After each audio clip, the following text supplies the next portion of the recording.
환자분의 경제적 상황이나 잇몸뼈의 상황에 따라 적절히 섞어서 진행하는 것도 가능합니다. 치료를 고려할 때 중요한 부분 중에 하나가 환자분의 경제적 부담인데요. 저 같은 경우에는 경제적 부담을 느끼시는 환자분들께는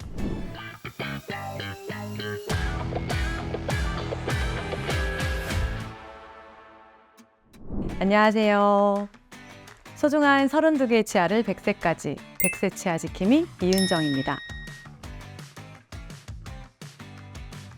틀니는 아무래도 많이 불편합니다. 크기가 크거나 단단한 음식을 씹으면 틀니가 움직이거나 뚝뚝 떨어지는 상황들이 생길 수 있습니다. 그리고 보통 틀니는 입천장을 완전히 덮어야 되는데 말할 때도 불편하고 음식을 먹거나 할 때 차갑고 뜨거운 거를 느끼는 감각들이 좀 떨어질 수 있습니다. 그리고 음식의 맛을 느끼는 감각 또한 떨어져서 입맛이 없어졌다고 말씀하시는 환자분들이 많이 계십니다. 그래서 요즘에는 흡착 틀니라고 해서 일반 틀니에 비해 많은 부분이 개선되었지만 여전히 입천장을 덮어 틀니의 크기가 크고 씹는 힘 또한 자연 치아의 4분의 1 정도밖에 안 됩니다. 그리고 치아가 빠진 그 순간부터 치조골, 그러니까 잇몸뼈가 조금씩 흡수되어 내려가게 되는데요. 이가 없으면 잇몸으로라는 말이 있잖아요. 그래서 틀니를 사용하시면 잇몸으로 힘을 받기 때문에 그 치조골 흡수가 더 빨라지게 됩니다. 이런 경우의 문제는 처음 잇몸에 딱 맞춰서 제작한 틀니가 사용을 하다 보면 잇몸뼈가 점점 내려가서 틀니랑 잇몸이 맞지 않게 되고, 그렇게 되면 틀니 수리나 교체가 필요한 경우가 계속 반복이 됩니다. 치조골 흡수의 정도가 너무 심하면 틀니를 더 이상 쓸 수 없는 상황을 만나게 되기도 하는데요. 그래서 영구적으로 치아의 기능을 대체하기에는 틀니는 많은 점에서 한계점이 있습니다. 앞서 말씀드린 틀니의 여러 가지 불편한 요소들을 개선하기 위한 방법이 임플란트 틀니입니다. 임플란트는 여러분들도 잘 아시겠지만 잇몸뼈에 나사를 식립해서 치아의 기능을 하게 하는 치료인데요. 임플란트 틀니는 임플란트를 잇몸뼈에 먼저 식립을 한 다음에 틀니를 잡아줄 고정 단추를 연결하고 또 틀니 안쪽에 그 단추에 끼워질 부분을 장착을 해서 임플란트랑 틀니가 이렇게 딸깍하고 고정되게 됩니다. 특히 아래 틀니의 경우에는요, 이 혀로 인해서 말할 때나 음식물을 먹을 때 움직임이 흔히 발생을 할 수 있는데 임플란트 틀니의 경우는 임플란트가 틀니를 그래도 잡아주기 때문에 좀 덜 움직이고 말할 때 틀니가 빠질 확률이 줄어들게 됩니다. 그리고 틀니의 움직임이 이제 현저히 줄어들기 때문에 씹는 힘도 일반 틀니에 비해 많이 좋아지는데요. 많은 부분에서 틀니의 단점이 보완된다고 볼 수 있습니다. 하지만 이러한 임플란트 틀니도 한계가 존재하는데요.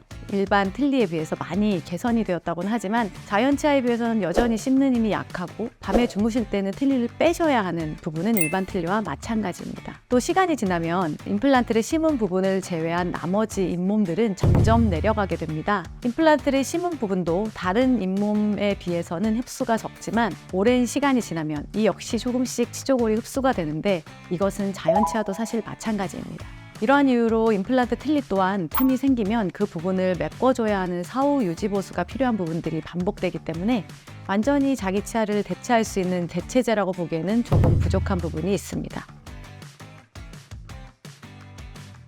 프란치 임플란트는 틀니라는 개념보다는 자연 치아의 브릿지와 비슷한 개념이라고 보시면 될 것 같은데요. 만약 임플란트로 자연 치아와 똑같은 환경을 만들려고 한다면 아주 많은 개수의 임플란트를 심어야 하겠죠. 하지만 프란치 임플란트는 그 중간 정도의 개수를 가지고 자기 치아와 흡사한 환경을 만들어줄 수 있습니다. 보통 상하하게 각각 5개 또는 6개의 임플란트를 식립하고요. 그 위에 12개의 치아를 맞춤 제작함으로 고정하는 방식입니다. 프란치 임플란트의 장점은 아주 명확한데요. 우선 가장 큰 장점은 틀니에 비해 굉장히 자연스럽고 고정식이기 때문에 자연 치아처럼 생활하는 것이 가능합니다. 당연히 주무실 때 빼실 필요가 없고 잇몸이 내려가는 상황 또한 자연 치아와 유사하고 틀니에 비해 현저히 적기 때문에 관리 차원에서도 훨씬 유리합니다. 또한 틀니나 임플란트 틀니의 경우 사용하시다 보면 나중에 수리를 하거나 교체해야 하는 경우들이 생길 수밖에 없는데요. 프란치 임플란트의 경우에는 그런 점에서 반영구적으로 사용하실 수 있기 때문에 아무래도 많은 분들이 더 선호하시는 것 같습니다.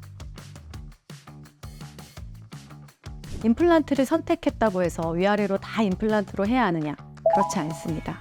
환자분들의 상황에 따라서 아래쪽은 프란치, 위쪽은 틀니 이렇게 각각 나눠서 선택하실 수 있습니다. 환자분의 경제적 상황이나 잇몸뼈의 상황에 따라 적절히 섞어서 진행하는 것도 가능합니다. 치료를 고려할 때 중요한 부분 중에 하나가 환자분의 경제적 부담인데요. 저 같은 경우에는 경제적 부담을 느끼시는 환자분들께는 입천장이 넓어 비교적 틀니 사용도 괜찮은 위쪽에는 틀니, 아래쪽에는 프라치 임플란트로 진행을 해드리는데 만족도가 아주 높고 또 나중에 여유가 되시면 바꾸실 수 있도록 해드리는 경우가 많습니다.